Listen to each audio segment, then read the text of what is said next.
بسم اللہ الرحمن الرحیم۔ السلام علیکم ورحمۃ اللہ وبرکاتہ۔ نماز مغرب کے بعد یہ دعا پڑھیں۔ انسان اس دعا سے کبھی بے نیاز نہیں ہو سکتا۔ ہر لمحہ، ہر پر، ہر قدم پر یہ دعا مانگا کریں اللہ کے حضور۔ پڑھنا کیا ہے؟ بسم اللہ الرحمن الرحیم۔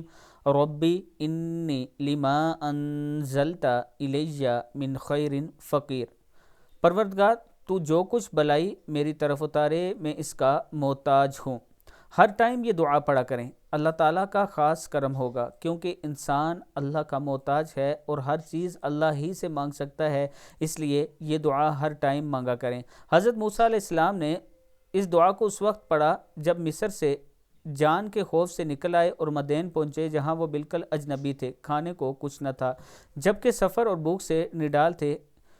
تو اس ٹائم حضرت موسیٰ علیہ السلام نے یہ دعا پڑھی تو اللہ تعالیٰ نے ان پر کرم کیا تھا۔ اللہ تعالیٰ ہم سب پر بھی کرم فرمائے، اللہ تعالیٰ ہم سب پر اپنی عطا فرمائے، اور اللہ کے حضور یہ دعا بھی کیا کریں کہ اللہ تعالیٰ ہمارے جتنے لوگ فوت ہو چکے ہیں ان تمام لوگوں کو جنت الفردوس میں اعلیٰ جگہ عطا فرما۔ ویڈیو کو آپ دوستوں نے آگے ضرور شیئر کرنا ہے، اور اس کے ساتھ میں اپنے دوستوں کے ساتھ شیئر کرنا چاہتا ہوں کہ اگر آپ دوست راولپنڈی اسلام آباد میں اچھی سوسائٹی میں اپنا پلاٹ لینا چاہتے ہیں، بک کروانا چاہتے ہیں، یہ سب سے اچھی سوسائٹی ہے، بہترین سوسائٹی ہے، بلیو ورڈ سٹی کے نام سے عوامی بلاک اس کا چھوٹا بلاک ہے، جس میں صرف 8,750 روپیہ منتھلی قسط کے ساتھ 87,500 کے ساتھ آپ اپنا 4.5 مرلے کا پلاٹ بک کروا سکتے ہیں۔ یہ میرا واٹس اپ نمبر ہے، اس پر آپ مجھ سے رابطہ کریں، انشاءاللہ ہم آپ کے اعتماد پر پورا اتریں گے۔ السلام علیکم ورحمۃ اللہ وبرکاتہ۔